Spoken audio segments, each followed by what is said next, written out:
Olá, querido leitor. Seja muito bem-vindo a esta jornada literária que nos levará através dos tempos, onde as lições do passado ecoam profundamente em nossos corações contemporâneos. Hoje compartilho com você uma história que transcende épocas, uma narrativa sobre coragem silenciosa, dignidade inabalável e a força transformadora do amor verdadeiro. Uma história que nos lembra que, mesmo nos momentos mais sombrios, a esperança pode florescer nos lugares mais inesperados. Imagine uma mulher que carrega em seus olhos toda a dor do mundo, mas também toda a sua beleza. Uma alma que encontrou na simplicidade a grandeza e, no silêncio, a mais poderosa das vozes. Esta é uma história sobre como o amor pode curar até mesmo as feridas mais profundas da alma humana, ambientada no México de 1878, quando a honra valia mais que o ouro e o coração era o único tesouro verdadeiro. Antes de começarmos esta jornada juntos, me conte, de onde você está nos acompanhando neste momento? Deixe nos comentários a sua cidade. Adoro saber que nossa história viajará por diferentes lugares e tocará corações em cantos distintos do nosso Brasil. E não se esqueça de se inscrever no canal e deixar seu like se esta narrativa tocar seu coração. Isso me ajuda muito a continuar trazendo estas histórias especiais para você. A história de Isabel de Valdemar. Olá, queridos ouvintes. Sejam muito bem-vindos a mais uma jornada através das páginas da história. Hoje, vamos mergulhar numa narrativa que atravessa o tempo, trazendo reflexões profundas sobre dignidade, amor verdadeiro e a força silenciosa que habita em corações aparentemente esquecidos. Nossa história se passa numa época onde as aparências ditavam destinos, mas onde também floresciam os sentimentos mais autênticos entre aqueles que sabiam enxergar além das convenções sociais. É uma narrativa sobre duas irmãs muito diferentes, um duque viúvo em busca de paz e o poder transformador do respeito mútuo. Agora, antes de começarmos, me conta, de onde você está nos assistindo? Deixe aí nos comentários sua cidade. Quero saber onde nossa história vai chegar hoje. E já aproveita para deixar seu like e se inscrever no canal. Isso me ajuda muito a continuar trazendo essas histórias que tocam a alma. Castilla la Vieja, Espanha, outono de 1856. O vento carregava o aroma de folhas secas e a promessa de mudanças quando nossa história começou na Hacienda Valdemar, uma propriedade que um dia fora próspera, mas que agora guardava mais memórias do que esperanças. Se as duas irmãs. As folhas douradas dançavam ao vento naquela tarde de outubro, espalhando-se pelo pátio da Hacienda Valdemar como pétalas de um tempo que se despedia. Isabel observava da janela alta da biblioteca, os dedos traçando distraídos as páginas amareladas de um tratado sobre plantas medicinais. Aos 26 anos, havia se acostumado com a solidão que acompanha aqueles que preferem livros a salões, silêncios a conversas vazias. O som do piano ecoava desde o salão principal, onde Beatriz praticava suas escalas com a precisão de quem sabia que cada nota era uma moeda de troca no mercado matrimonial. Aos 22 anos, a irmã mais nova possuía aquela beleza radiante que fazia homens tropeçarem nas próprias palavras e mulheres suspirarem de inveja. Seus cabelos dourados como trigo maduro emolduravam um rosto que parecia esculpido pelos anjos, e sua voz melodiosa tinha o poder de encantar até mesmo os corações mais resistentes. Isabel, por sua vez, carregava na testa direita uma pequena cicatriz, lembrança de uma queda na infância, e claudicava levemente da perna direita desde um acidente com cavalos aos 12 anos. Seus cabelos castanho escuro ficavam sempre presos em um coque simples, e seus olhos cor de avelã costumavam estar perdidos entre as páginas de algum livro. Vestia tons neutros que não chamavam atenção, bege, verde musgo, azul escuro, cores que a faziam quase desaparecer nos salões familiares. Dona Carmen de Valdemar, condessa viúva de 52 anos, entrou na biblioteca com passos rápidos, trazendo consigo o aroma de água de rosas e a tensão que sempre acompanhava as questões financeiras da família. Isabel, precisamos conversar. A jovem fechou o livro devagar, marcando a página com um raminho seco de alecrim. Conhecia aquele tom de voz. Significava que as dívidas haviam crescido novamente, que as hipotecas pressionavam, que o fantasma da ruína rondava mais uma vez os corredores da hacienda. As terras de Dom Miguel foram vendidas ontem, continuou a mãe, as mãos entrelaçadas sobre o vestido de luto que usava religiosamente desde a morte do marido. E Dom Francisco está interessado em nossas vinhas do norte. Isabel não respondeu imediatamente. Sabia que por trás daquela informação havia uma decisão já tomada, um plano arquitetado sem sua participação. Era sempre assim. Ela ouvia, acatava, desaparecia. Sua irmã precisa de um casamento vantajoso, disse Dona Carmen, a voz carregada de uma autoridade que escondia o desespero. E você precisa compreender que nem todas nascemos para ser o centro das atenções. As palavras cortaram o ar como navalhas, mas Isabel apenas assentiu. Aos 26 anos, já havia se resignado ao papel de filha esquecida, daquela que administraria a decadência familiar, enquanto Beatriz brilharia nos salões de algum nobre endinheirado. Naquela noite, enquanto a família jantava em silêncio, apenas o tilintar dos talheres contra a porcelana quebrava a quietude. Beatriz comentava sobre os vestidos que havia visto na última visita às primas em Salamanca, suas palavras fluindo como música. Isabel permanecia calada, cortando pequenos pedaços de carne que mal tocava. Quando se retirou para seus aposentos, encontrou sobre a escrivaninha uma carta lacrada. O selo trazia o brasão de uma família que não reconheceu de imediato. Dentro, uma caligrafia elegante anunciava a visita de Dom Fernando de Santander, Duque de Los Valles, para a semana seguinte. Isabel dobrou a carta devagar e a guardou na gaveta, junto com todos os outros documentos que marcavam as tentativas de salvação da família. Não imaginava que aquelas linhas formais carregariam consigo o poder de transformar não apenas o destino da Hacienda Valdemar, mas principalmente o seu próprio coração, que há tanto tempo aprendera a bater em silêncio. Pela janela, a lua cheia iluminava os jardins descuidados, e algo no ar daquela noite parecia sussurrar que mudanças estavam por vir. A chegada do Duque. O outono de 1856 trouxe consigo mais do que folhas douradas e tardes melancólicas. Na manhã de terça-feira, uma carruagem elegante atravessou os portões da Hacienda Valdemar, levantando poeira dourada que dançava nos raios oblíquos do sol. Dom Fernando de Santander desceu do veículo com movimentos precisos, medidos. Aos 38 anos, carregava nos ombros o peso de perdas que haviam cinzelado sua fisionomia em linhas sérias, quase severas. Viúvo há 4 anos, perdera esposa e filho único numa epidemia de cólera que devastara suas terras do norte. Desde então, raramente era visto em eventos sociais, dedicando-se inteiramente às vastas propriedades vinícolas que herdara de seu pai. Dona Carmen o recebeu no salão principal, onde Beatriz havia se posicionado estrategicamente junto ao piano, o vestido azul celeste realçando seus cabelos dourados. Isabel permaneceu discretamente próxima à janela, fingindo interessar-se pela vista dos limoeiros, mas observando cada movimento do visitante pelos cantos dos olhos. Duque, é uma honra recebê-lo em nossa casa, disse Dona Carmen, a voz impregnada daquela doçura calculada que reservava para ocasiões importantes. Fernando inclinou a cabeça respeitosamente, mas seus olhos percorreram o ambiente com a atenção de quem avalia não apenas a beleza, mas também a substância.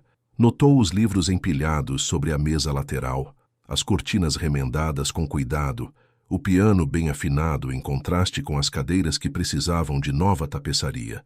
Durante o almoço servido no pátio dos limoeiros, Beatriz exibiu seus encantos com a maestria de uma artista experiente. Falou sobre música, literatura francesa, bordados intrincados. Sua risada ecoava como pequenos sinos de prata, e seus gestos possuíam aquela graça estudada das jovens educadas para conquistar. Isabel, por sua vez, permaneceu quase muda, respondendo apenas quando diretamente questionada. Quando Fernando perguntou sobre o livro que ela carregava, ela o ergueu timidamente.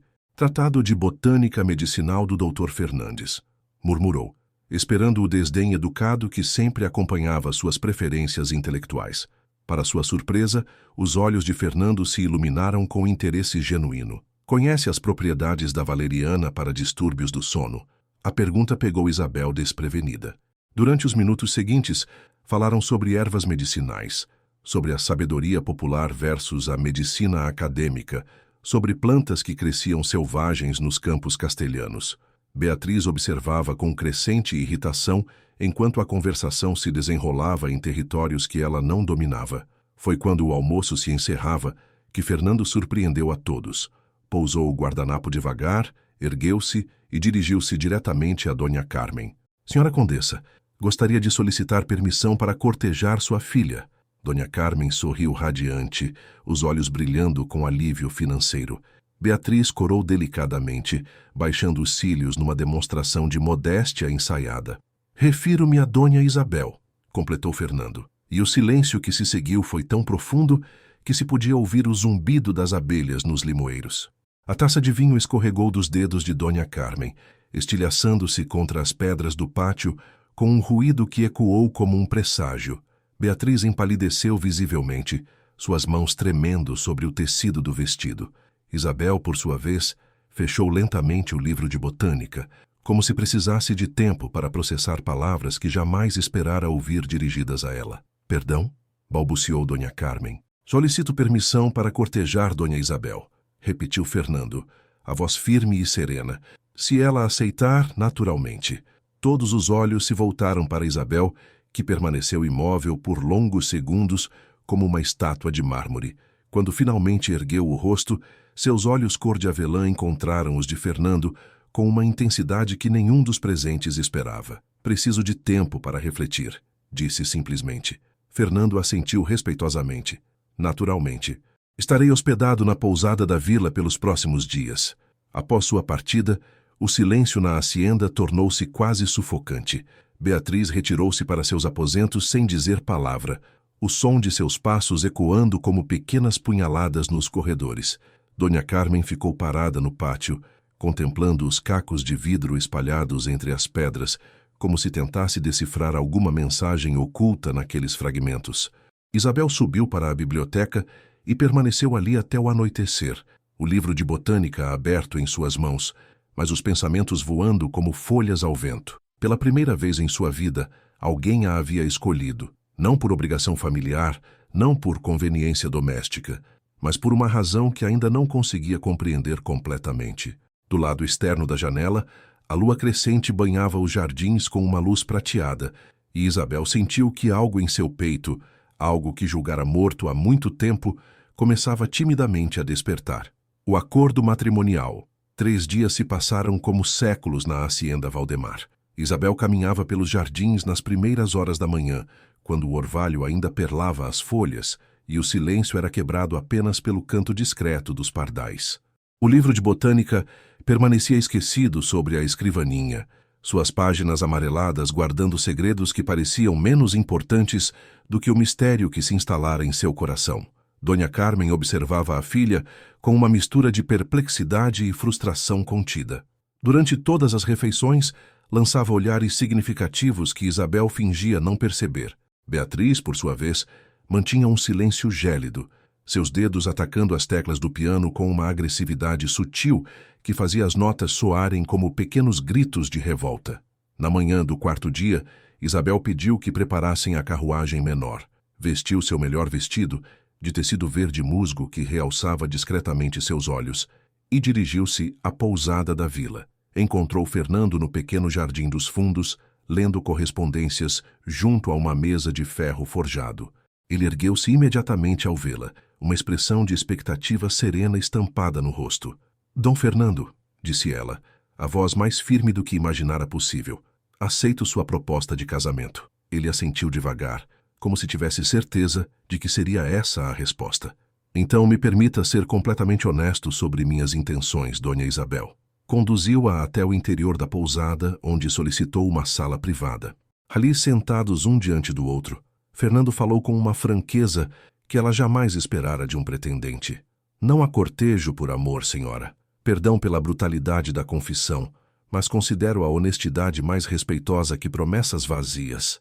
Suas mãos repousavam sobre a mesa firmes e seguras, e necessito de uma esposa que compreenda a administração de propriedades, que não se deixe impressionar por futilidades sociais, que possua a inteligência necessária para ser uma verdadeira companheira. Isabel ouviu em silêncio, seus olhos fixos nas mãos dele. Escolhia, continuou Fernando, porque durante nossa única conversa demonstrou conhecimentos que muitos homens letrados invejam, porque não se esconde atrás de risos calculados ou gestos estudados, porque parece compreender que a vida exige substância, não apenas aparência. E o que oferece em troca? Perguntou Isabel, surpreendendo-se com a própria ousadia. Segurança financeira, posição social respeitável, liberdade para continuar seus estudos sem julgamentos. Fernando fez uma pausa. E a promessa de que jamais a tratarei como ornamento ou propriedade. Será minha companheira, não minha subordinada. Isabel permaneceu calada por longos minutos, os olhos perdidos na janela que dava para a praça da vila. Via crianças brincando, comerciantes apregoando mercadorias, mulheres conversando junto ao chafariz. Vida simples, verdadeira, distante dos jogos de aparência que dominavam sua existência na hacienda. Também devo ser honesta, disse finalmente. Não espero amor de nossa união, mas espero respeito e a oportunidade de ser útil, de ter um propósito além de ser a filha esquecida que administra a decadência familiar. Fernando estendeu a mão sobre a mesa.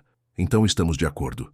Quando Isabel colocou sua mão na dele, sentiu uma estranha sensação de alívio, como se finalmente tivesse encontrado um porto seguro, após anos navegando em águas incertas. Retornou à hacienda com o acordo firmado.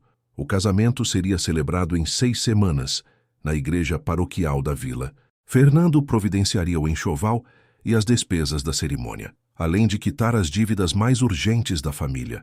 Dona Carmen recebeu a notícia com lágrimas de alívio e gratidão. Beatriz limitou-se a parabenizar a irmã com um beijo frio na face, mas Isabel percebeu o brilho de lágrimas contidas em seus olhos.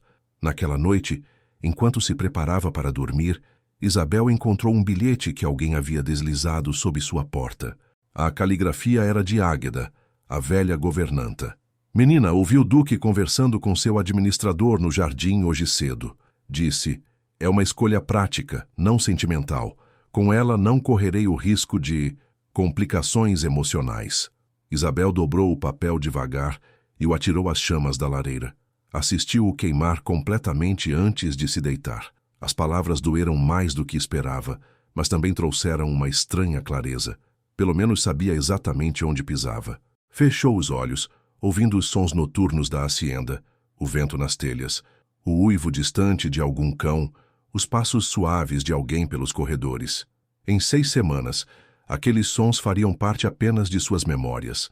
E pela primeira vez em muitos anos, Isabel não sabia se sentia medo ou esperança pelo que estava por vir.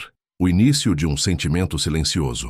O outono de 1856 cobriu a hacienda Valdemar com um manto dourado que parecia suavizar até mesmo as arestas mais ásperas da vida. Fernando começou a visitar regularmente, não mais como pretendente, mas como noivo cumprindo as formalidades do cortejo. Suas visitas, no entanto, possuíam uma qualidade diferente do que Isabel esperara. Em vez de sentar-se no salão para conversas vazias sob o olhar vigilante de Dona Carmen, Fernando solicitou permissão para revisar os livros de contas da propriedade. Isabel, que há anos administrava silenciosamente as finanças familiares, encontrou-se sentada a seu lado na biblioteca, folheando registros de colheitas, despesas com trabalhadores, contratos de arrendamento.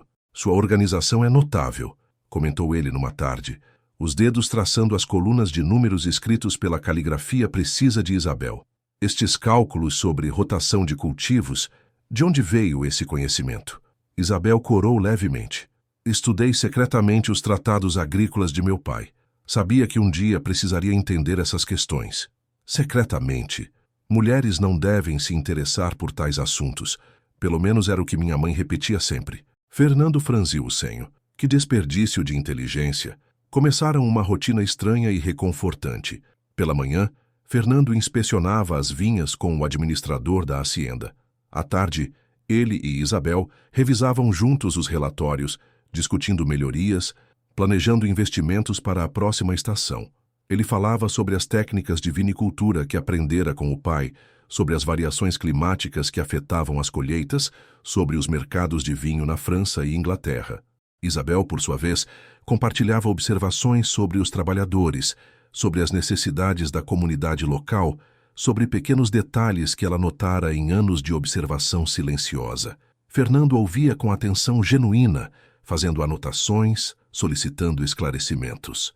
Gradualmente, desenvolveram uma linguagem própria. Fernando deixava livros sobre a agricultura moderna marcados com pequenos pedaços de papel nas páginas relevantes. Isabel respondia com plantas medicinais secas entre as páginas, alecrim para melhorar a memória, quando ele precisava decorar regulamentações, camomila para acalmar, quando as preocupações com as colheitas o deixavam tenso. Dona Carmen observava essa proximidade crescente com satisfação, interpretando-a como sinais de que o casamento seria harmonioso. Beatriz, no entanto, tornava-se cada dia mais silenciosa, seus sorrisos adquirindo uma qualidade artificial que não enganava ninguém. Foi durante uma caminhada pelos vinhedos numa tarde dourada de final de outubro que Fernando fez a primeira confidência pessoal. "Tenho medo", disse de repente, parando junto a uma fileira de parreiras que começavam a perder suas folhas. Isabel parou também, surpreendida pela confissão. "Medo de quê?" "De me importar novamente, de me permitir proximidade." Ele olhou para as montanhas distantes, a voz carregada de uma dor antiga. "Quando perdi minha primeira família, jurei que jamais voltaria a me colocar numa posição tão vulnerável." Isabel sentiu algo apertar em seu peito. "Por isso me escolheu, porque sabe que nunca será vulnerável comigo." Fernando virou-se para ela, e pela primeira vez Isabel viu em seus olhos algo além da cortesia respeitosa. Viu reconhecimento, talvez até uma espécie de gratidão dolorosa. "Exatamente", disse ele, baixando a cabeça. "Perdão pela crueldade da confissão." Isabel permaneceu calada por alguns minutos, observando as folhas secas que o vento carregava em pequenos redemoinhos. Quando finalmente falou, sua voz era suave, quase maternal. "Não me ofende, Dom Fernando. Na verdade, me tranquiliza saber que não terá expectativas impossíveis em relação a mim. Podemos construir algo sólido sobre essa honestidade." Ele a olhou com uma expressão nova, como se a estivesse vendo pela primeira vez. "É uma mulher muito sábia, Dona Isabel. Ou apenas uma mulher que aprendeu a aceitar suas limitações." Retornaram à hacienda em silêncio, mas era um silêncio diferente, carregado não de constrangimento, mas de entendimento mútuo. Naquela noite, Isabel encontrou um livro sobre vinicultura francesa em sua escrivaninha, com uma anotação na margem da primeira página.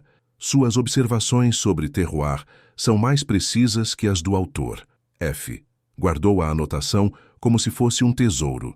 As semanas que antecederam o casamento passaram dessa forma, em uma dança lenta de aproximação intelectual, de respeito crescente, de uma intimidade estranha que não era romântica, mas que possuía sua própria beleza particular. Isabel começou a perceber detalhes, como Fernando tratava os trabalhadores com dignidade, como seus olhos se suavizavam quando falava de seus vinhos, como ele ouvia suas opiniões sem o condescendimento que ela esperara de um marido. E sem perceber, começou a aguardar suas visitas com uma expectativa que ia além da mera cortesia social. A hostilidade de Beatriz. O mês de novembro trouxe consigo ventos gelados e a chegada inesperada de Beatriz, que retornara de uma temporada prolongada em Salamanca com as primas. Voltou transformada. Os vestidos agora seguiam a última moda parisiense. O cabelo estava penteado em elaborados arranjos franceses e sua maneira de falar adquirira uma sofisticação estudada que soava quase artificial nos corredores familiares da hacienda. "Minha querida Isabel", exclamou ao descer da carruagem, abraçando a irmã com uma efusividade teatral. "Como você está... diferente." O casamento iminente lhe deu um ar quase doméstico. A palavra foi pronunciada com um sorriso doce que não alcançava os olhos, e Isabel compreendeu imediatamente que a guerra havia começado. Beatriz instalou-se em seus antigos aposentos como uma rainha retornando ao reino usurpado. Em questão de dias, reorganizou completamente a dinâmica social da hacienda. Convidou as damas da região para chás elaborados, organizou saraus musicais, onde sua voz melodiosa brilhava como um diamante entre pedras opacas, e instituiu jantares formais onde a conversa girava exclusivamente em torno de assuntos que Isabel não dominava. Moda europeia, fofocas da alta sociedade, intrigas matrimoniais da aristocracia espanhola. "Isabel, querida", dizia durante essas reuniões, a voz melíflua carregada de uma preocupação fingida. Você parece tão absorta em seus estudos. Talvez devesse dedicar mais tempo a assuntos verdadeiramente femininos antes do casamento. Fernando assistia a esses jogos sociais com uma expressão impassível, mas Isabel notava como seus olhos se endureciam sempre que Beatriz fazia uma de suas observações venenosas. Durante um jantar particularmente tenso, quando Beatriz comentou que algumas mulheres nascem para brilhar em salões, outras para administrar despensas, ele interrompeu a conversa abruptamente. Considero a inteligência prática muito mais valiosa que o entretenimento superficial, disse, a voz cortante. Uma esposa capaz de administrar propriedades vale mais que 10 que apenas saibam fazer reverências. O silêncio que se seguiu foi glacial. Beatriz corou profundamente, mas manteve o sorriso fixo no rosto.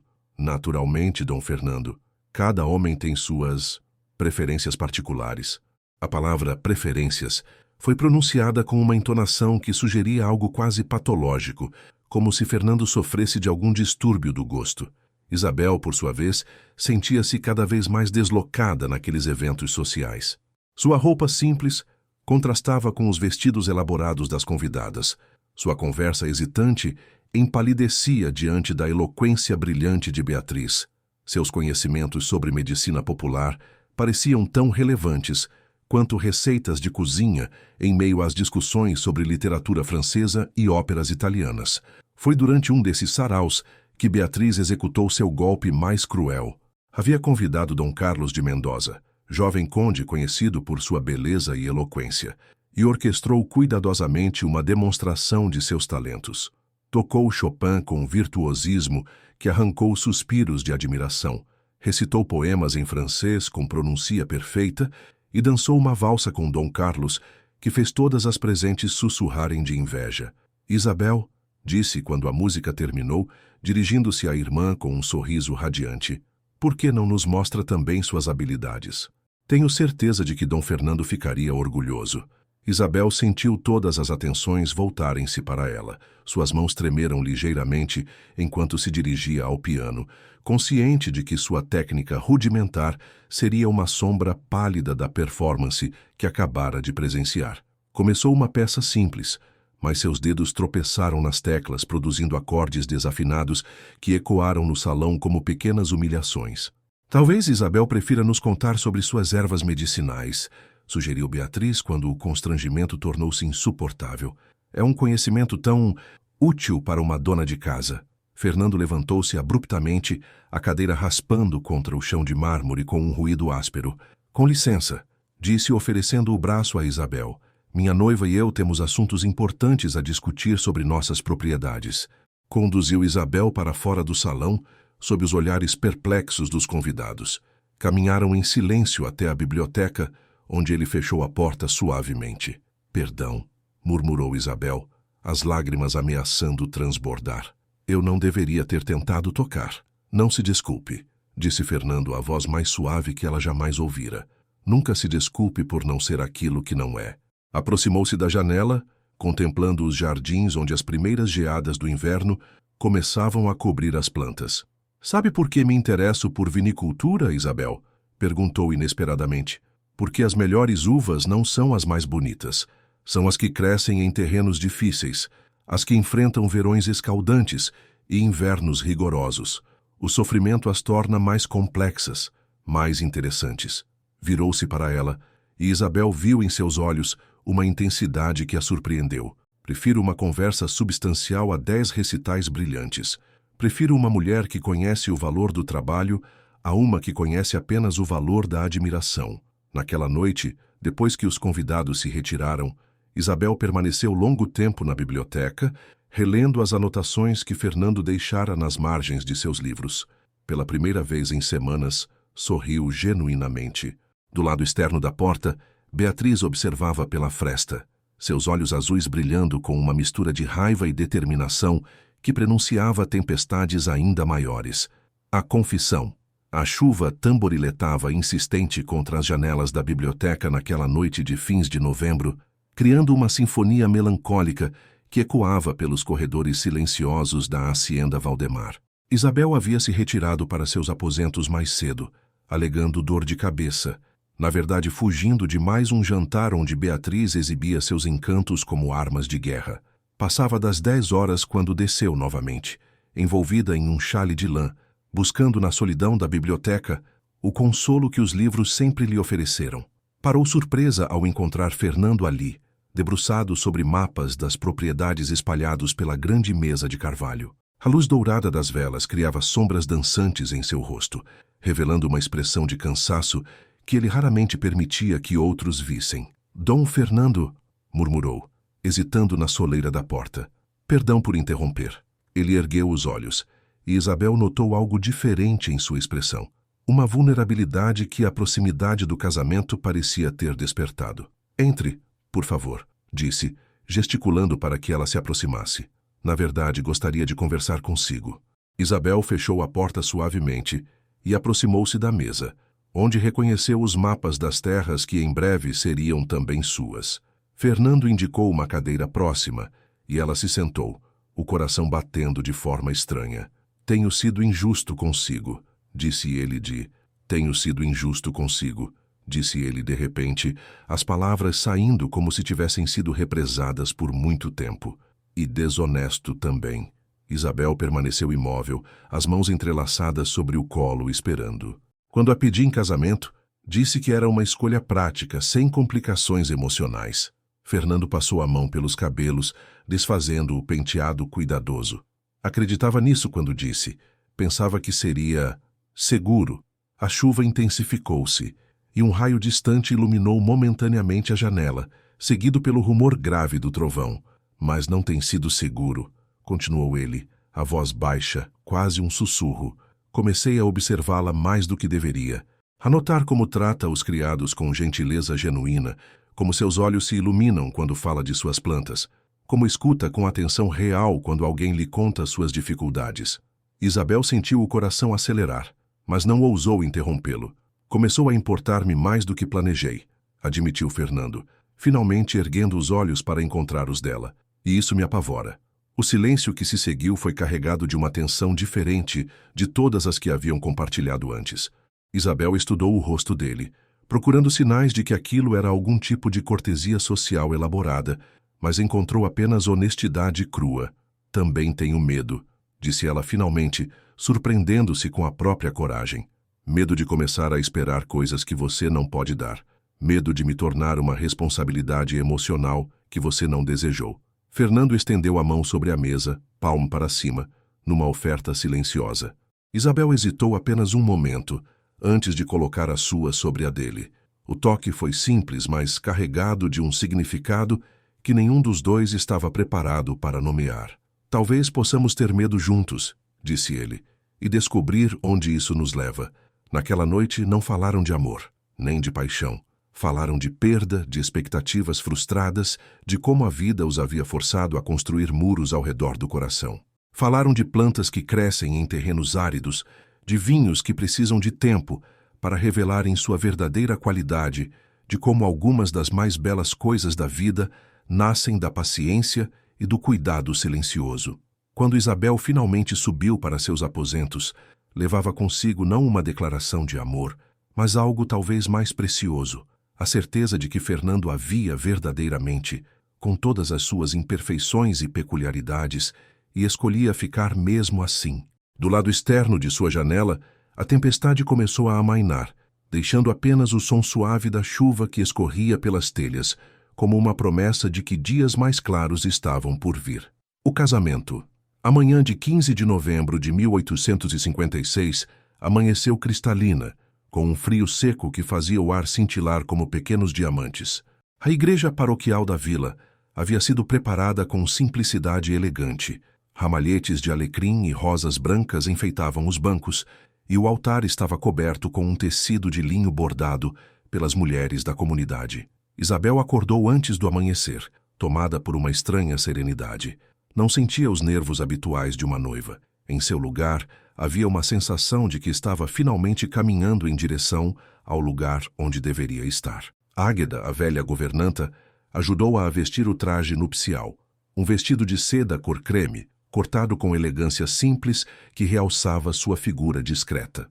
A mantilha de renda espanhola havia pertencido à avó, e seus fios delicados emolduravam o rosto de Isabel como uma bênção ancestral.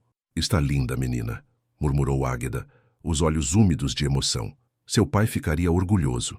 Beatriz apareceu na porta do quarto, impecável em um vestido azul marinho que contrastava com seus cabelos dourados. Por um momento, as duas irmãs se olharam em silêncio, e Isabel viu algo nos olhos da irmã, que poderia ter sido arrependimento, ou talvez apenas uma saudade do que poderia ter sido. "Você está radiante", disse Beatriz, e pela primeira vez em semanas não havia veneno em sua voz. "Obrigada", respondeu Isabel simplesmente. A cerimônia foi celebrada pelo padre Miguel, um homem idoso que conhecia a família há décadas. Quando Isabel entrou na igreja no braço de seu tio, que fizera o papel do pai ausente, todos os presentes se voltaram para vê-la. Mas ela só tinha olhos para Fernando, que a esperava no altar com uma expressão de concentração serena. Durante os votos, suas vozes ecoaram firmes na nave silenciosa. Quando Fernando colocou a aliança dourada em seu dedo, Isabel sentiu como se um círculo se fechasse, não apenas ao redor de seu dedo, mas ao redor de toda a sua vida anterior de solidão e incerteza. "Declaro-vos marido e mulher", disse o padre, e o sino da torre começou a repicar, espalhando a notícia pelos campos e colinas circundantes. A celebração foi modesta, mas calorosa. Os trabalhadores da hacienda ofereceram canções tradicionais. As mulheres da vila trouxeram doces caseiros, e mesmo as crianças participaram, espalhando pétalas de rosas pelo caminho quando os noivos saíram da igreja. Durante o banquete, Fernando surpreendeu a todos ao solicitar que trouxessem seu violão. Sentou-se ao lado de Isabel e tocou uma melodia suave, uma canção que falava de colinas douradas e amores que crescem devagar, como vinhas que precisam de tempo para dar frutos doces. "Não sabia que tocava", murmurou Isabel. "Há muitas coisas que ainda descobriremos um sobre o outro", respondeu ele, sorrindo pela primeira vez de forma completamente livre. Naquela noite, estabeleceram uma rotina que respeitava tanto a intimidade quanto os limites do acordo que haviam firmado. Fernando instalou-se no quarto principal, e Isabel manteve seus aposentos conectados por uma porta que permaneceria trancada até que ambos decidissem diferente. Mas conversaram até tarde, sentados junto à lareira da sala comum, planejando melhorias para as propriedades, discutindo livros, compartilhando observações sobre as pessoas que haviam conhecido durante a cerimônia. "Foi um bom casamento", disse Fernando quando finalmente se despediram para dormir. "Foi", concordou Isabel, "honesto e real. E assim começou uma vida conjugal que não tinha pressa de ser romântica, mas que prometia ser verdadeira. Crise e o cuidado. O inverno de 1857 chegou com uma severidade incomum para a região. Geadas precoces danificaram parte das culturas e um vento gelado varria constantemente as colinas, trazendo consigo uma ameaça invisível que logo se manifestaria de forma terrível. Em janeiro, os primeiros casos apareceram na vila, uma febre misteriosa que derrubava adultos saudáveis em questão de dias. O médico local, um homem idoso e de conhecimentos limitados, declarou-se impotente diante da doença que se espalhava como fogo em palha seca. Isabel observava a situação com crescente preocupação. Durante suas caminhadas matinais, notava casas com portas fechadas, o silêncio onde antes se ouviam vozes de crianças, o ar carregado de medo que parecia pairar sobre toda a comunidade. "Precisamos fazer algo", disse a Fernando numa noite, depois de retornar de uma visita à vila onde havia levado mantimentos para algumas famílias mais necessitadas. "O que você sugere?", perguntou ele, erguendo os olhos dos relatórios que revisava junto à lareira. "Meus conhecimentos de medicina popular talvez possam ajudar." Isabel hesitou, consciente de que estava propondo algo que muitos considerariam inadequado para uma duquesa. As plantas medicinais às vezes conseguem o que a medicina formal não alcança. Fernando estudou seu rosto por um longo momento. "Seria perigoso. Você se exporia ao contágio. Seria mais perigoso ficar assistindo enquanto pessoas morrem sem tentarmos ajudar." Na manhã seguinte, Isabel começou sua missão silenciosa. Levava cestas com tisanas de sabugueiro e equinácea, cataplasmas de alho e mel, preparações que aprendera nos livros, e também com Águeda, que guardava segredos curativos transmitidos de geração em geração. Fernando tentou dissuadi-la inicialmente, mas logo percebeu que seria inútil. Em vez disso, começou a acompanhá-la nas visitas, carregando as cestas, ajudando a distribuir alimentos, oferecendo palavras de esperança onde encontravam desespero. Trabalharam lado a lado durante semanas, dormindo poucas horas, alimentando-se mal, dedicando toda a sua energia à luta contra a epidemia. Isabel revelou uma determinação férrea, que surpreendeu até mesmo a ela mesma, e Fernando descobriu uma capacidade de compaixão que julgara ter perdido com suas tragédias passadas. Foi Isabel quem primeiro sucumbiu ao cansaço.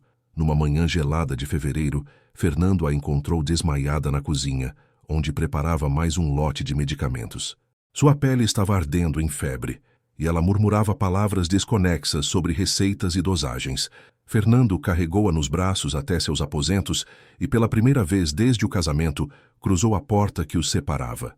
Instalou-se numa cadeira ao lado da cama e não saiu de lá durante uma semana inteira. Cuidou dela com uma ternura que não sabia possuir, oferecendo colheradas de caldo quando ela conseguia engolir, colocando compressas frias em sua testa quando a febre subia, lendo em voz baixa quando ela estava consciente, mas fraca demais para falar.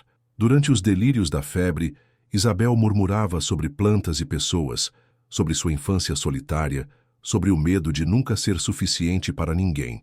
Fernando ouvia tudo em silêncio, sua mão segurando a dela, descobrindo aspectos de sua esposa que ela jamais havia revelado quando consciente.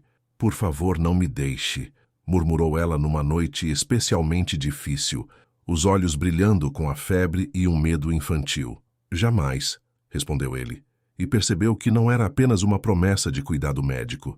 Era algo muito mais profundo e irrevogável. Quando Isabel finalmente acordou lúcida, numa manhã em que a luz parecia mais dourada e a febre havia quebrado definitivamente, encontrou Fernando adormecido na cadeira, a barba por fazer, as roupas amarrotadas, uma expressão de exaustão no rosto que falava de noites em claro e preocupação constante. "Fernando", chamou suavemente. Ele despertou instantaneamente, como se tivesse apenas cochilado, aguardando sua voz. "Como se sente?" "Melhor", disse ela, tentando sentar-se. "E grata. Muito grata." Foi então que perceberam que algo havia mudado entre eles de forma irreversível. O cuidado mútuo durante a crise havia criado uma intimidade que nenhum acordo matrimonial poderia ter previsto. Não era amor ainda, mas era algo profundo e verdadeiro que poderia crescer até se tornar amor com o tempo. Naquela noite, pela primeira vez, Fernando permaneceu no quarto principal, mas agora com Isabel ao seu lado. Dormiram separados por uma respeitosa distância no grande leito, mas unidos por uma confiança que havia sido forjada no fogo da adversidade. A epidemia começou a recuar poucos dias depois, deixando para trás cicatrizes na comunidade, mas também histórias de solidariedade que seriam contadas por gerações. E no coração de Isabel e Fernando deixou a certeza de que haviam encontrado um no outro, não apenas um companheiro, mas um verdadeiro parceiro para todas as batalhas que a vida pudesse apresentar. O baile da reconciliação. A primavera de 1857 chegou carregada de promessas de renovação. As vinhas brotavam com vigor incomum, as oliveiras se cobriam de flores brancas como neve, e até mesmo os jardins negligenciados da hacienda Valdemar pareciam despertar de um longo sono. Isabel recuperara-se completamente da doença, mas algo em sua postura havia mudado. Caminhava com mais confiança, falava com mais autoridade, e os trabalhadores da propriedade a cumprimentavam com um respeito que ia além da mera cortesia devida a uma duquesa. Havia se tornado, aos olhos da comunidade, a mulher que arriscara a própria vida para salvar outras vidas. Fernando observava essas transformações com uma mistura de orgulho e algo que ainda não ousava chamar de amor, mas que se aproximava perigosamente desse sentimento. Durante as refeições, pegava-se observando as mãos dela, as mesmas que haviam preparado medicamentos salvadores, e durante as noites, adormecia ouvindo sua respiração tranquila, um som que se tornara sinônimo de paz. Foi em meio a essa atmosfera de serenidade crescente que Beatriz anunciou seus planos para um grande baile de carnaval. Para celebrar a recuperação completa de Isabel, explicou a mãe durante um almoço, os olhos brilhando com uma intensidade que não combinava com a alegria declarada. E para mostrar à sociedade local que nossa família não apenas sobreviveu às dificuldades, mas emergiu mais forte. Dona Carmen abraçou a ideia com entusiasmo. A hacienda precisava de alegria, dizia, e uma grande festa restabeleceria o prestígio social da família. Fernando mostrou-se hesitante, preferia a tranquilidade que haviam conquistado, mas Isabel, surpreendentemente, apoiou a iniciativa. Será bom para os trabalhadores e para a comunidade, disse ela. Depois de tantos meses difíceis, merecem uma celebração. Os preparativos começaram imediatamente. Beatriz assumiu a organização com o zelo de um general, planejando uma campanha militar. Convidou todas as famílias importantes da região, contratou músicos de Salamanca, mandou vir doces e vinhos especiais de Madrid. Durante as semanas que antecederam o evento, porém, Isabel começou a perceber que havia algo mais nas intenções de Beatriz, além da simples celebração. Pequenos comentários, aparentemente inocentes, espalhavam-se entre as damas da região. Pobre Isabel, ouviu uma delas dizer durante um chá preparatório. Tanto estudo e trabalho a deixaram quase masculina, não acham? Certamente não é o que um homem espera de uma esposa. Dizem que ela mesma administra as propriedades, sussurrou outra. Que incomum para uma mulher de sua posição.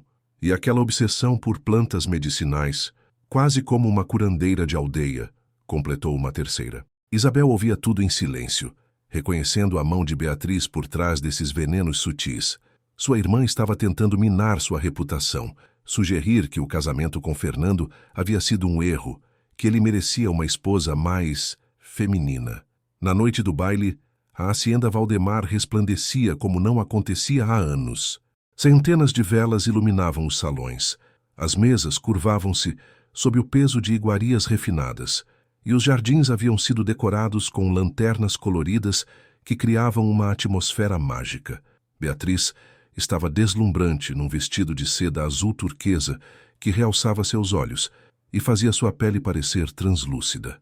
Seus cabelos estavam penteados numa elaborada criação francesa e suas joias cintilavam como estrelas.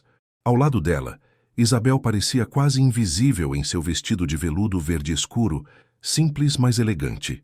Quando a música começou, Fernando se dirigiu imediatamente a Isabel, oferecendo-lhe o braço para a valsa de abertura.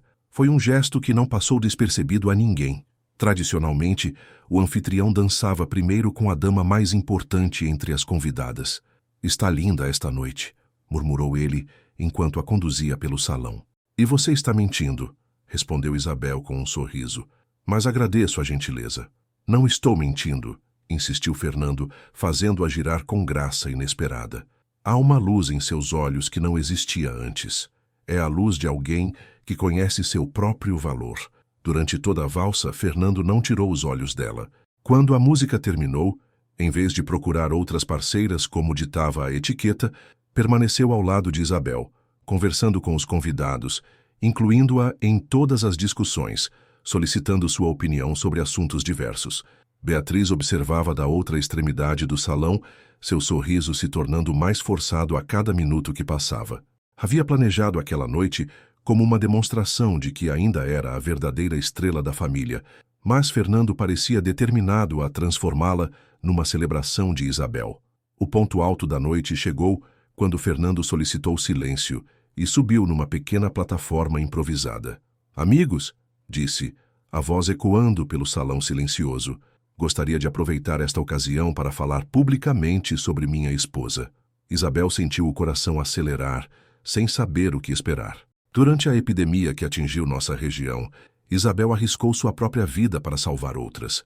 Mostrou uma coragem que muitos homens invejam e uma compaixão que honra não apenas nossa família, mas toda a nossa comunidade. Fernando fez uma pausa, seus olhos encontrando os dela através da multidão.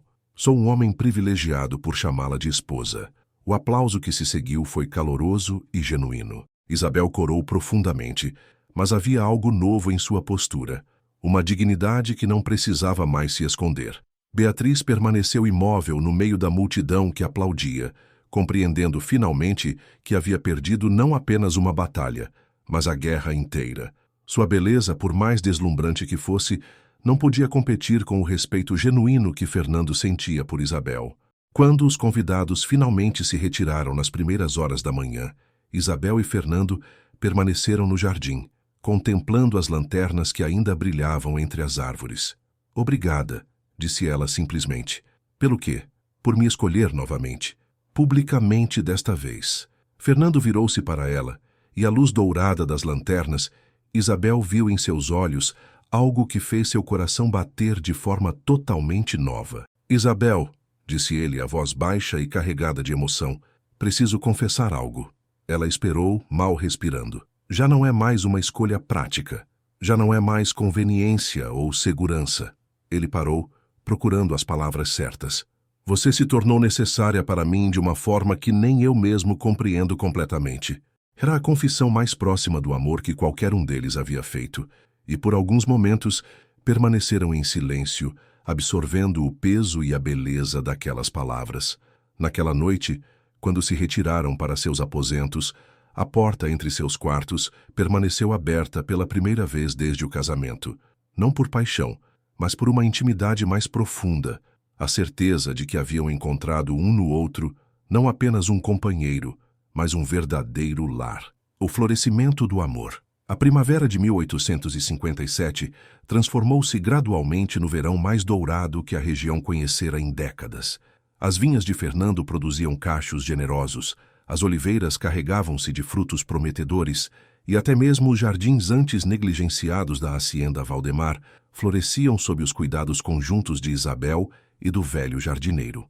A intimidade entre os esposos crescia como as plantas que ela tanto amava, devagar, com raízes profundas, sem pressa de mostrar seus frutos. Compartilhavam agora não apenas o quarto, mas também cada aspecto de suas vidas. Fernando acordava antes do amanhecer para acompanhar Isabel em suas caminhadas matinais, e ela se interessava genuinamente pelas complexidades da vinicultura que ele lhe ensinava com paciência infinita. Vê como esta uva está mudando de cor? Perguntava ele, segurando delicadamente um cacho em suas mãos. É o veraison, o momento em que a fruta começa a sua transformação final.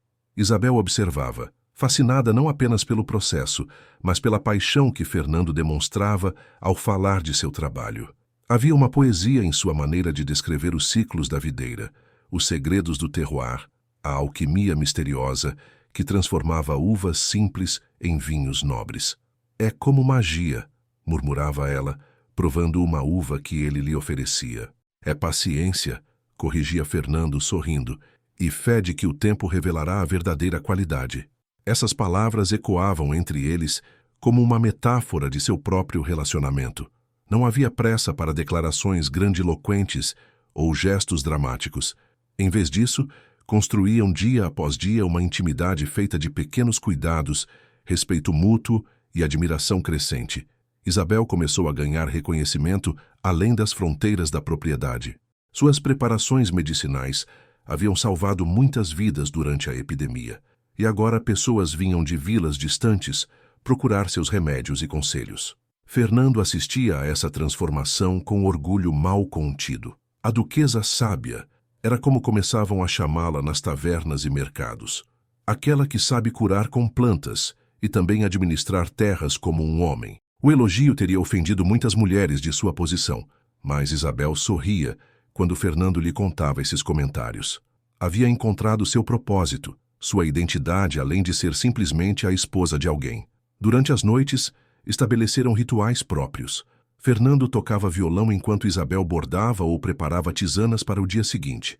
Às vezes liam juntos, ele em voz alta, ela acompanhando nas páginas, comentando passagens que os interessavam. Nunca pensei que o casamento pudesse ser assim, disse ela numa noite, enquanto observava Fernando afinar as cordas do instrumento. Como assim? Pacífico, verdadeiro. Isabel fez uma pausa, procurando as palavras certas. Quando era jovem, imaginava que o amor deveria ser tempestuoso, cheio de paixão e drama.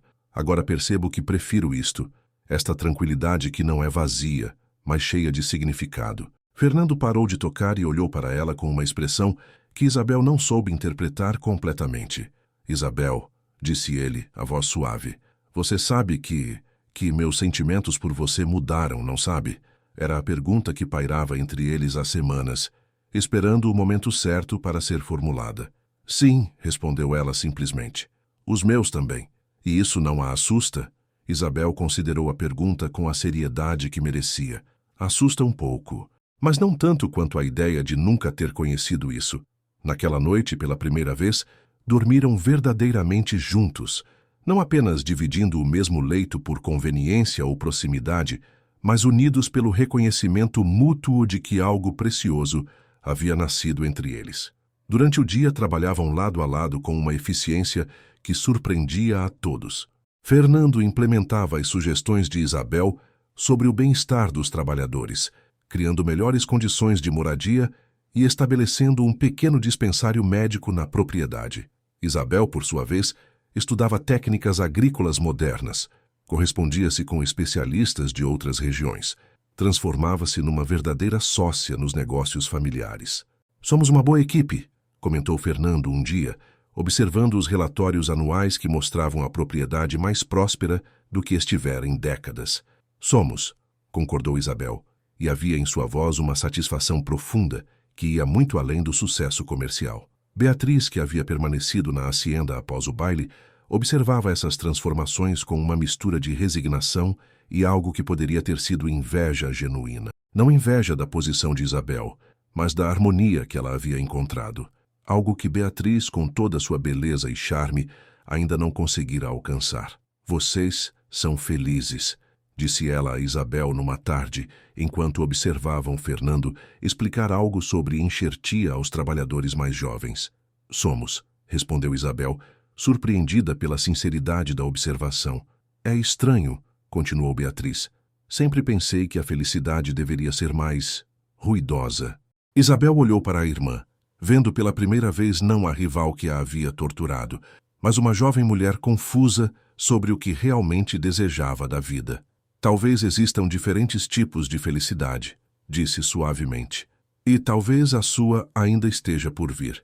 Era o início de uma reconciliação que nenhuma nem outra esperava, mas que nasceu do reconhecimento de que ambas haviam lutado suas próprias batalhas para encontrar seu lugar no mundo. Naquela noite, enquanto Fernando tocava uma melodia especialmente suave, Isabel apoiou a cabeça em seu ombro e sentiu que finalmente compreendia o que significava estar em casa. Não era o lugar onde nasci, pensou, mas o lugar onde escolho ficar, e a pessoa com quem escolho construir cada dia. Do lado externo da janela, as estrelas brilhavam sobre as vinhas maduras, e o futuro parecia tão promissor quanto a próxima colheita. As perdas e revelações. O outono de 1857 chegou carregado de mudanças que ninguém antecipara. As notícias chegaram numa manhã dourada de outubro. Dona Carmen havia falecido subitamente durante uma visita às primas em Madrid, vítima de uma febre que a levou em poucos dias. Isabel recebeu a notícia com uma serenidade que surpreendeu até mesmo a ela mesma. Não havia entre mãe e filha o vínculo caloroso que deveria existir, mas sim um respeito formal, temperado por anos de incompreensão mútua. Mesmo assim, a morte representava o fim de uma era, o fechamento definitivo de sua juventude solitária. Fernando permaneceu ao seu lado durante todo o processo de luto, oferecendo não palavras vazias de consolo, mas sua presença constante e reconfortante. Foi ele quem organizou o funeral, quem recebeu as condolências, quem cuidou dos detalhes práticos enquanto Isabel processava silenciosamente a perda. Sinto-me órfã e ao mesmo tempo livre, confessou ela numa noite, enquanto caminhavam pelos jardins onde sua mãe costumava tomar chá nas tardes de domingo. É uma sensação estranha. Sua mãe a amava à sua maneira, disse Fernando, mesmo que não soubesse como demonstrar. Eu sei, e isso torna tudo mais triste de certa forma. 3 dias após o funeral, chegou uma carta que mudaria para sempre a perspectiva de Isabel sobre sua mãe. Era um documento escrito por Dona Carmen poucos dias antes de sua morte, entregue com instruções específicas para que só fosse aberto após o funeral. Minha querida Isabel, se está lendo isto, é porque já não estou mais entre vocês. Há coisas que deveria ter dito em vida, mas que meu orgulho e meu medo me impediram de expressar. Sempre soube que você era especial, diferente de outras moças de sua idade. Sua inteligência me assustava, porque eu não compreendia como orientá-la. Sua independência me incomodava, porque eu mesma nunca tive coragem de ser independente. Tratei-a como se fosse um problema a ser resolvido, quando deveria ter visto que você era um presente a ser valorizado. Fernando a escolheu, não apesar de suas peculiaridades, mas por causa delas. Isso me fez compreender que eu estava errada sobre muitas coisas. Você não precisava ser como Beatriz para ser amada. Precisava apenas ser você mesma. Perdoe uma mãe tola que demorou a vida inteira para aprender a ver a filha que realmente tinha, em vez da filha que achava que deveria ter. Com amor tardio, mas verdadeiro. Carmen. Isabel leu a carta 3 vezes antes de conseguir falar. Quando finalmente mostrou-a a Fernando, ele a envolveu em seus braços e a deixou chorar todas as lágrimas que havia reprimido, não apenas pela perda da mãe, mas por todos os anos de incompreensão que agora jamais poderiam ser recuperados. A carta teve um efeito inesperado também em Beatriz. Ao lê-la, compreendeu que sua rivalidade com Isabel havia sido alimentada não apenas por ciúmes, mas por uma competição que sua mãe inadvertidamente havia criado ao comparar constantemente as duas filhas. Perdoe-me, disse a Isabel numa tarde, encontrando-a no laboratório improvisado onde preparava medicamentos. Perdoe-me, disse a Isabel numa tarde, encontrando-a no laboratório improvisado onde preparava medicamentos. Perdoe-me por todos esses anos de crueldade. Eu estava lutando contra você quando deveria estar lutando contra meus próprios medos. Isabel ergueu os olhos dos frascos de vidro onde macerava ervas secas, estudando o rosto da irmã. Via ali uma vulnerabilidade que Beatriz raramente permitia que outros percebessem. Não há nada a perdoar, disse suavemente. Éramos duas meninas tentando encontrar nosso lugar num mundo que não nos explicaram como navegar. Mas eu fui cruel e eu fui ressentida. Isabel fez uma pausa, escolhendo cuidadosamente as palavras. Talvez possamos começar novamente, como irmãs de verdade desta vez. Foi o início de uma amizade que nenhuma das duas esperava, mas que nasceu da maturidade e do reconhecimento de que haviam desperdiçado anos preciosos em uma rivalidade desnecessária. Durante esse período de luto e reconciliação familiar, algo inesperado começou a acontecer entre Isabel e Fernando. A intimidade que haviam construído lentamente começou a se transformar em algo mais profundo e apaixonado. Não foi uma explosão dramática, mas um despertar gradual, como o amanhecer que vem devagar, mas inevitavelmente. Uma noite, quando Fernando tocava violão no salão, Isabel aproximou-se e colocou as mãos sobre as dele, interrompendo a música. Ensine-me, disse simplesmente, a tocar, a viver, a amar sem medo. Fernando pousou o instrumento devagar e olhou para ela com uma intensidade que fez o coração de Isabel acelerar. Isabel, murmurou, sua voz rouca de emoção. Você tem certeza? Em resposta, ela se ensinou e beijou-o suavemente. Foi seu primeiro beijo real, carregado não de paixão juvenil, mas de amor maduro, construído sobre alicerces sólidos de respeito e admiração mútua. Naquela noite, pela primeira vez, tornaram-se verdadeiramente marido e mulher, não apenas em nome, mas em corpo e alma. E Isabel descobriu que o amor físico, quando baseado em amor emocional, podia ser tão belo quanto as poesias mais sublimes. A construção da felicidade. O inverno de 1858 trouxe 2 novidades que transformariam para sempre a vida na propriedade dos Valdemar. A primeira foi a construção do laboratório que Fernando mandou erguer especialmente para Isabel, um pequeno edifício de pedra com grandes janelas voltadas para o nascente, equipado com tudo que ela precisava para seus estudos de medicina popular. É perfeito, murmurou Isabel na manhã em que Fernando a conduziu até lá, os olhos vendados para a surpresa. Como soube exatamente o que eu sonhava? Porque presto atenção em você, respondeu ele sorrindo. E porque quero que seja feliz de todas as formas possíveis. A segunda novidade, Isabel descobriu alguns dias depois, quando uma náusea matinal persistente a fez procurar seus próprios remédios. Ao perceber que nenhuma tisana amenizava o enjoo, uma suspeita começou a se formar em sua mente. Esperou mais uma semana para ter certeza antes de contar a Fernando. Encontrou-o no escritório, revisando contratos de fornecimento de vinhos para exportação, e ficou parada na porta por alguns minutos, apenas observando-o trabalhar. Havia algo tocante na concentração com que ele se dedicava a cada tarefa, no cuidado meticuloso que tinha com cada detalhe que pudesse afetar o bem-estar da família e dos trabalhadores. Fernando, chamou suavemente. Ele ergueu os olhos, e o sorriso que se espalhou por seu rosto ao vê-la ainda tinha o poder de acelerar o coração de Isabel. Venha cá, disse ele, estendendo os braços.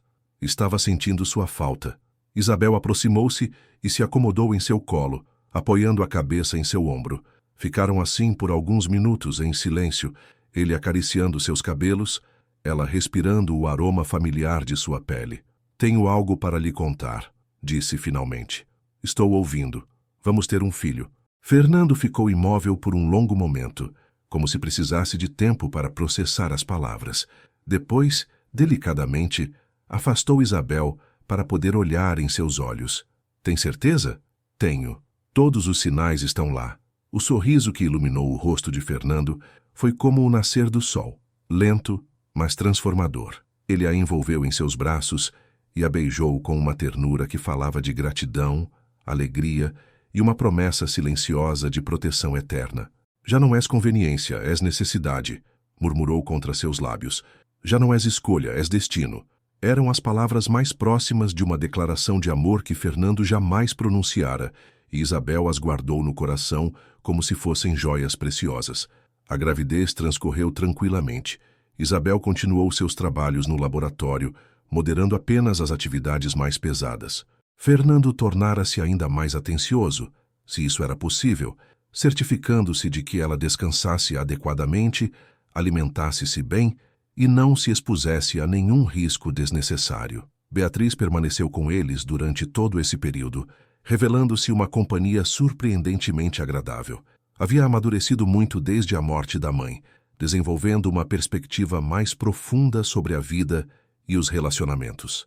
Bordava pequenas roupas para o bebê que estava por vir e lia em voz alta para Isabel durante as tardes quentes de verão. Será uma boa mãe, disse ela a Isabel num dia, enquanto observavam Fernando construir um berço de madeira de carvalho com suas próprias mãos. E você será uma tia maravilhosa, respondeu Isabel segurando a mão da irmã. Carmen Isabel de Santander e Valdemar nasceu numa manhã dourada de setembro de 1858, durante a época da vindima. Fernando chorou ao segurar a filha pela primeira vez, lágrimas de alegria e também de uma saudade antiga que finalmente podia ser curada. Ela é perfeita, murmurou, tocando delicadamente o rostinho rosado da bebê. Como sua mãe, acrescentou ele, olhando para Isabel com uma devoção que não precisava de palavras para ser compreendida. Os meses seguintes foram de uma felicidade serena que Isabel jamais imaginara possível. A pequena Carmen crescia saudável e alegre, a propriedade prosperava sob a administração conjunta do casal, e até mesmo Beatriz parecia ter encontrado seu próprio caminho, dedicando-se a ensinar música e literatura para as crianças da vila. Durante as noites depois que a bebê adormecia, Isabel e Fernando retomaram seus rituais de antes. Ele tocando violão, ela preparando tisanas ou cuidando de correspondências. Mas agora havia uma completude em suas vidas que transformava cada momento comum em algo precioso. Sabe de uma coisa?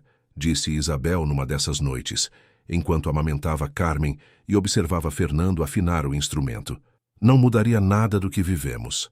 Nem mesmo os momentos difíceis. Por quê? Porque foram eles que nos trouxeram até aqui. E aqui é exatamente onde sempre deveria estar. Fernando parou de tocar e olhou para ela, sua esposa, a mãe de sua filha, sua companheira em todas as coisas importantes da vida. Eu te amo, Isabel, disse simplesmente, e foi a primeira vez que pronunciou essas palavras. Eu também te amo, respondeu ela, e pela primeira vez em sua vida, Isabel soube com absoluta certeza que era amada exatamente como era. Do lado externo da janela, as estrelas brilhavam sobre as vinhas que se preparavam para mais uma colheita abundante, e o futuro se estendia diante deles como uma promessa dourada de anos felizes por vir. 10 anos depois, 1867, o sol da manhã filtrava-se pelas cortinas de linho da hacienda Valdemar, iluminando uma cena que seria impossível de imaginar 10 anos antes. Isabel, agora com 36 anos, Caminhava pelo jardim de ervas medicinais que havia se tornado famoso em toda a região, carregando nos braços Diego, seu capoula de 2 anos, enquanto observava as outras 3 crianças brincarem entre as plantas. Carmen, aos 9 anos, era uma versão em miniatura da mãe, cabelos castanhos sempre um pouco desalinhados, olhos curiosos que observavam tudo com atenção científica e uma inclinação natural para cuidar de animais feridos que apareciam na propriedade. Alfonso, de 7 anos, havia herdado o temperamento calmo do pai e sua paixão por plantas, passando horas ajudando no laboratório de Isabel. Esperança, aos 5, possuía a musicalidade que saltara uma geração, tocando pequenas melodias no piano com uma naturalidade que encantava a todos. Mamá, a lavanda está pronta para a colheita? Perguntou Carmen, aproximando-se com as mãos sujas de terra e um sorriso radiante. Quase, querida. Mais uma semana de sol e estará perfeita. Isabel observou a filha correr de volta para junto dos irmãos e sentiu uma gratidão profunda por toda a jornada que a havia trazido até ali. O laboratório que Fernando construíra para ela havia se transformado no centro de um pequeno império de medicina popular. Pessoas vinham de cidades distantes procurar seus remédios, e ela havia treinado várias jovens da região nos conhecimentos básicos de cura natural. A escola para meninas que estabelecera na vila prosperava sob a direção de uma professora trazida de Salamanca, e o dispensário médico atendia gratuitamente todos os trabalhadores da região. Isabel havia se transformado, sem jamais planejar, numa figura respeitada e influente, mas sempre mantendo a humildade que caracterizara sua juventude. Sonhando acordada? Perguntou uma voz familiar às suas costas. Isabel virou-se para encontrar Fernando, que se aproximava vindo dos vinhedos, o rosto bronzeado pelo sol e os cabelos grisalhos nas têmporas dando-lhe um ar ainda mais distinguido. Aos 48 anos, havia amadurecido como um bom vinho, ganhando complexidade e profundidade com o passar dos anos. Lembrando, corrigiu ela, passando Diego para os braços do pai. 10 anos, Fernando. Consegue acreditar? Parecem 10 minutos e 100 anos ao mesmo tempo, respondeu ele, beijando a testa do filho antes de olhar para Isabel com aquela expressão que ainda fazia seu coração acelerar. Alguns dias me parece que acabamos de nos casar. Outros, sinto como se você sempre tivesse estado aqui. Caminharam juntos em direção à casa, observando as crianças que corriam à frente, suas risadas ecoando pelo ar matinal.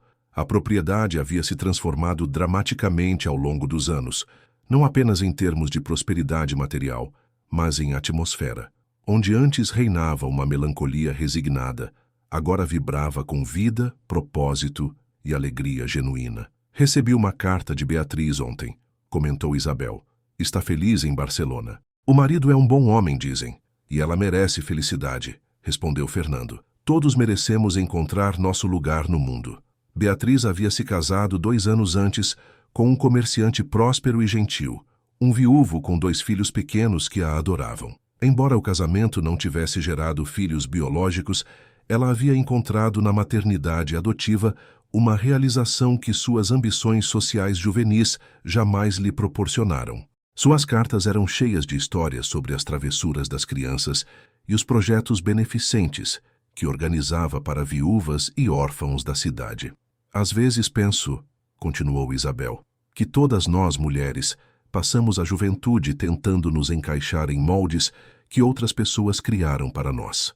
A felicidade só vem quando finalmente temos coragem de quebrar esses moldes e criar nossa própria forma. Fernando parou de caminhar e olhou para ela com aquela intensidade que ainda a surpreendia depois de tantos anos. É isso que você fez? Quebrou moldes? Nós quebramos moldes, corrigiu Isabel. Juntos. Criamos algo que não existia antes. Um casamento baseado em respeito, trabalho conjunto e amor que cresceu devagar como suas vinhas. E está satisfeita com o resultado? Isabel olhou ao redor, para a casa que se tornara verdadeiramente um lar, para as crianças que brincavam no jardim, para o homem que havia aprendido a amar, não apesar de suas imperfeições, mas por causa da pessoa completa que ela era, incluindo essas imperfeições. Estou mais do que satisfeita, disse ela. Estou completa. Naquela tarde, enquanto as crianças cochilavam e Fernando revisava correspondências comerciais, Isabel refugiou-se no laboratório para preparar uma nova remessa de medicamentos. Ali, cercada pelos frascos de vidro, pelos masos de ervas secas, pelos livros de medicina popular que havia colecionado ao longo dos anos, sentia-se conectada com algo maior do que ela mesma. Havia se tornado a mulher que sempre estivera destinada a ser, mas que só pudera florescer quando encontrou o solo adequado, o amor paciente de um homem que a viu verdadeiramente e a vida conjunta que construíram tijolo por tijolo, dia após dia. Quando Fernando apareceu na porta do laboratório ao final da tarde, encontrou-a sorrindo diante de uma carta que acabara de receber. "Boas notícias?" perguntou. "O Hospital de Salamanca quer que eu vá dar palestras sobre medicina popular para os estudantes de medicina", disse ela, os olhos brilhando de orgulho. "Reconhecimento oficial de que meus métodos têm valor científico." Fernando aproximou-se e a envolveu em seus braços por trás, apoiando o queixo em seu ombro. "Sempre soube que você era extraordinária", murmurou, "desde aquela primeira conversa sobre botânica. E eu sempre soube que você era diferente dos outros homens", respondeu ela, recostando-se contra seu peito, mesmo quando ainda não sabia por quê. Permaneceram assim por alguns minutos, observando pela janela o sol que se punha sobre as vinhas carregadas de uvas maduras. Em poucas semanas, começaria mais uma vindima, mais um ciclo de transformação que renovaria a vida da propriedade. "Sabe de uma coisa?", disse Isabel de repente. "Acho que nossa história mais bonita ainda está por ser escrita." "O que quer dizer?" "Temos filhos para criar, conhecimento para compartilhar, anos pela frente para continuarmos descobrindo novos aspectos um do outro." Ela virou-se em seus braços para encará-lo. "A melhor parte não foi o princípio, quando éramos jovens e incertos. É agora quando sabemos quem somos e escolhemos estar juntos todos os dias." Fernando beijou-a suavemente. Um beijo que falava de amor maduro, de companheirismo verdadeiro, de uma intimidade que havia se aprofundado com cada estação compartilhada. "Então brindemos aos próximos 10 anos, disse ele. "E aos 10 seguintes", acrescentou Isabel, "e a todos os anos que tivermos juntos." Do lado externo da janela, as primeiras estrelas começavam a aparecer no céu que escurecia, e a hacienda Valdemar se preparava para mais uma noite de paz e contentamento, guardada pelo amor de uma família que havia aprendido que a verdadeira felicidade não vem de sonhos românticos, mas da construção paciente de uma vida real, verdadeira e compartilhada. A memória preservada. 15 anos se passaram como páginas de um livro bem escrito, cada capítulo completo em si mesmo, mas ganhando significado maior quando lido em conjunto com todos os outros. Era o outono de 1872, e Isabel, aos 42 anos, encontrava-se novamente no laboratório que Fernando havia construído para ela tantos anos antes. As crianças já não eram mais crianças. Carmen, aos 14 anos, preparava-se para estudar medicina em Madrid. Seria uma das primeiras mulheres a tentar ingressar na universidade, um sonho que Isabel apoiava fervorosamente. Alfonso, aos 12, já demonstrava interesse em seguir os passos do pai na vinicultura, mas com uma abordagem mais científica, querendo estudar química para compreender melhor os processos de fermentação. Esperança, aos 10, dividia-se entre a música e a botânica, criando canções sobre as plantas que cresciam no jardim. Diego, aos 7, era a criança mais livre de todas, correndo pelos campos com a naturalidade de quem cresceu, sabendo que o mundo era seu lugar por direito. Naquela tarde dourada, enquanto preparava uma nova remessa de medicamentos para o dispensário da vila, Isabel encontrou, por acaso, um livro que não via há muito tempo. O mesmo tratado de botânica medicinal que estava lendo no dia em que Fernando chegou pela primeira vez à hacienda Valdemar, 16 anos antes. Abriu-o nas primeiras páginas e sorriu ao encontrar a anotação que ele havia feito naquela época distante. Suas observações são mais precisas que as do autor. F. As páginas amareladas guardavam não apenas conhecimento, mas memórias preciosas de uma jornada que a havia transformado da filha esquecida em uma mulher respeitada, amada e realizada. Folheou devagar, encontrando outras anotações que Fernando havia feito ao longo dos anos, pequenos diálogos escritos que documentavam o crescimento de sua intimidade intelectual. "Encontrou algo interessante?", perguntou Fernando, aparecendo na porta do laboratório como tantas vezes fizera ao longo dos anos. Aos 52 anos, tinha os cabelos completamente grisalhos, rugas ao redor dos olhos que falavam de anos sorrindo e uma dignidade serena que a idade e a felicidade haviam esculpido em sua fisionomia. Para Isabel, continuava sendo o homem mais bonito que já havia conhecido, não pela beleza física, mas pela beleza da alma que aprendera a conhecer tão bem. Nossa história, respondeu ela mostrando-lhe o livro. Pelo menos o começo dela. Fernando aproximou-se e observou as páginas marcadas, sua própria letra jovem trazendo de volta memórias de incertezas e esperanças que haviam se transformado em certezas sólidas. Eu me lembro desse dia, disse ele sentando-se na cadeira próxima a ela. Estava tão nervoso.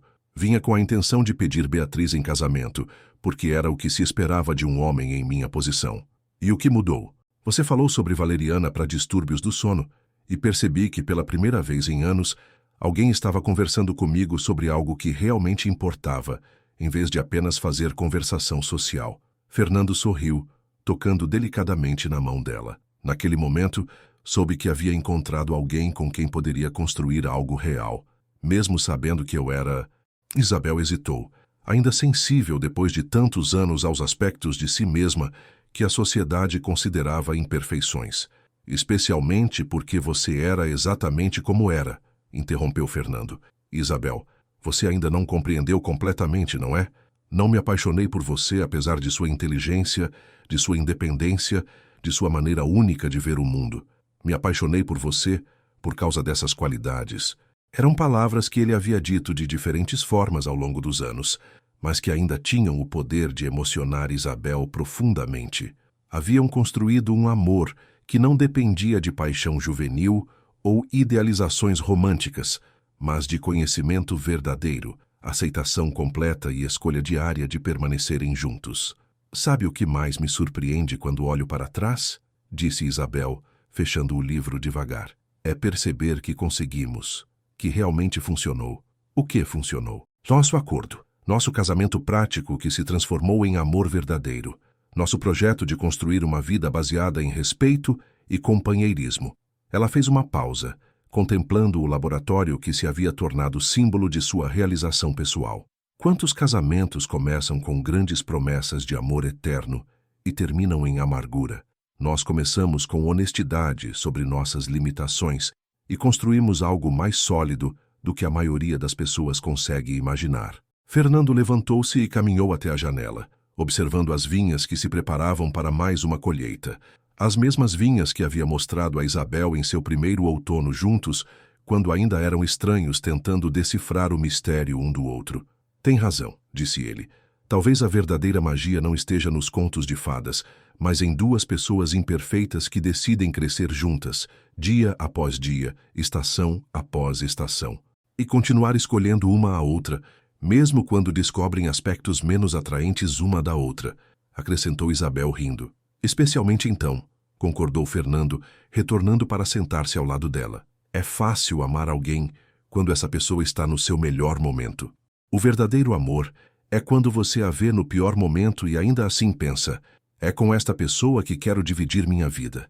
Ficaram em silêncio por alguns minutos, absorvendo o peso e a beleza de tudo que haviam compartilhado.